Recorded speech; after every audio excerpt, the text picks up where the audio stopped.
आज ये बात सही साबित हो गई कि ऐश्वर्या राय ने सलमान खान को लात मारकर कोई गलती नहीं की।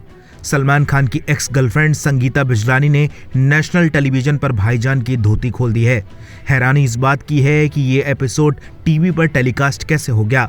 हाल ही में Sangeeta Bijlani Indian Idol show में पहुंची थीं और इस दौरान उन्होंने बिना डरे कह दिया कि सलमान उन्हें कंट्रोल करते थे। संगीता ने यह भी बताया कि सलमान की उनके साथ शादी होने वाली थी और शादी के कार्ड भी छप चुके थे। शो के दौरान एक कंटेस्टेंट ने संगीता से पूछा कि आपका जो इतने सालों का करियर है उसमें आप क्या चेंज करना चाहेंगी। इस पर संगीता कहती हैं कि जो हमारे एक्स थे ना, वो हमें बहुत कंट्रोल रखते थे और बोलते थे कि ये मत पहनो, ऐसे कपड़े मत पहनो, छोटे कपड़े मत पहनो। संगीता ने कहा कि मैं उनका नाम नहीं लूंगी, लेकिन वो बहुत स्ट्रिक्ट थे। तब मैं उनके सामने छोटे कपड़े नहीं पहन सकती थी। मुझे अपनी मर्जी के कपड़े पहनने की इजाजत नहीं थी। मैं उस समय बहुत शर्मीली थी। संगीता ने आगे कहा कि मैं पहले बहुत अलग थी, लेकिन अब मैं बदल गई हूँ। मैं पूरी तरह से गुंडी बन गई हूँ। मैं हमेशा से बहुत रिजर्व थी, लेकिन मैंने अब अपने आप को बदल लिया है। मैं अब वही हूँ जो मैं असल में थी। सलमान खान और संगीता बिजलानी ने 1986 में डेटिंग करना शुरू किया था, जिसके कुछ साल बाद दोनों ने शादी करने का फैसला लिया। शादी 27 मई 1994 को होनी थी और कार्ड छप गए थे।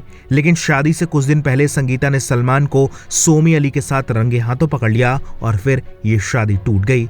सोमी अली ने भी सलमान से रिश्ता टूटने के बाद कई गंभीर आरोप लगाए थे। सोमी ने कहा था कि सलमान उन पर हाथ उठाया करते थे, उन्हें पीटा जाता था। सलमान ने सोमी को भी धोखा दिया और फिर ऐश्वर्या राय के साथ रिश्ते में आ गए। ब्रेकअप के बाद ऐश्वर्या ने भी सलमान पर गंभीर आरोप लगाए। ऐश्वर्या का कहना था कि सलमान ने उनका मानसिक और शारीरिक शोषण किया है। एक इंटरव्यू में ऐश्वर्या ने कहा था कि मैं सलमान की शराब की लत और फिजिकल अब्यूज से परेशान थी। पिछले दिनों शहनाज गिल ने भी बातों बातों में कह दिया था कि सलमान किसी का भाई किसी की जान के सेट पर लड़कियों को शॉर्ट्स नहीं पहनने दिया करते थे। संगीता बिजलानी की इस खुलासे के बाद लोग कह रहे हैं कि कोई भी लड़की सलमान के साथ नहीं रह सकती, इसलिए आज तक उनकी शादी नहीं हो पाई। संगीता के इस खुलासे पर आप क्या कहेंगे? अपनी राय हमें कमेंट में दीजिए और ज्यादा ऐसी अपडेट्स के लिए बॉलीवुड पे चर्चा को सब्सक्राइब कीजिए।